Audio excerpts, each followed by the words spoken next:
एक बार श्री कृष्ण द्वारका नगरी में अपने महल के अंदर सिंहासन पर बैठे थे। तभी उनकी रानी सत्यभामा आई और श्री कृष्ण से कहा कि आपने त्रेता युग में श्री राम का अवतार लिया था। उस समय आपकी पत्नी सीता थी। क्या वह मुझसे भी सुंदर थी?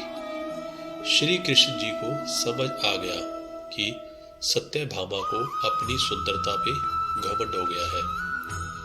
उन्होंने तुरंत कोई जवाब नहीं दिया। वहां पर गरुड़ और सुदर्शन चक्र भी मौजूद थे। तभी गरुड़ ने भी अभिमान के स्वर में कहा कि प्रभु, इस संसार में मुझसे ज्यादा गतिमान कोई है? सुदर्शन चक्र ने भी अपने अंदर से अभिमानी रूप को जगाया और कृष्ण जी से कह दिया, इस संसार में मुझसे ज्यादा ताकतवर कोई है? कृष्ण जी को समझ आ गया कि इन तीनों को अभिमान हो गया है। इन्हें सबक सिखाने के लिए कुछ करना पड़ेगा। तभी श्री कृष्ण को एक युक्ति सूझी। उन्होंने गरुड़ जी से कहा कि तुम श्री राम के परम भक्त हनुमान के पास जाओ और कहना कि प्रभु श्री राम और माँ सीता यहाँ उनका इंतजार कर रहे हैं।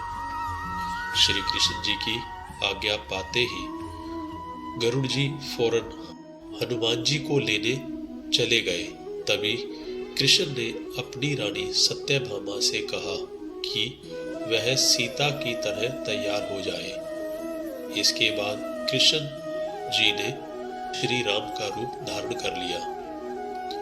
सत्यभामा और कृष्ण सीता और राम बनकर दरबार में बैठ गए।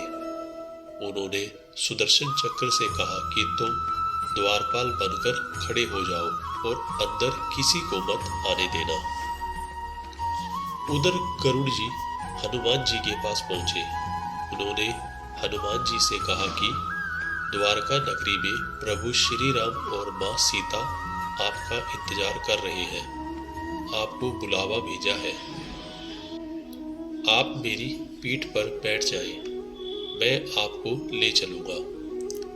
हनुमान जी ने गरुड़ जी से चलने के लिए कहा और बोला कि वह खुद वहां पहुंच जाएंगे।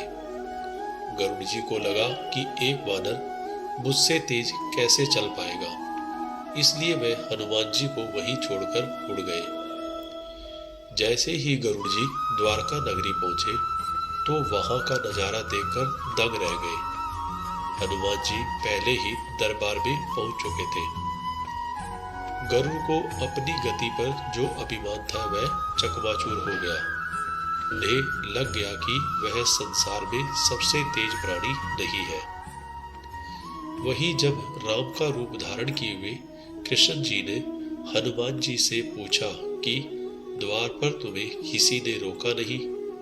तो वे बोले, सुदर्शन चक्र ने मुझे रोका था, लेकिन मैंने उसे अपने मुंह में ले लिया और अंदर आ गया। इस तरह सुदर्शन चक्र का घमंड भी टूट गया कि वह सबसे शक्तिशाली नहीं है।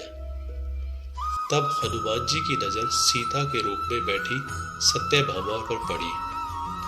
हनुमान जी ने पूछ लिया कि प्रभु, सब कुछ तो ठीक है, लेकिन आपके साथ ये दासी कौन बैठी है? यह बात सुनकर सत्यभामा का मुंह उतर गया।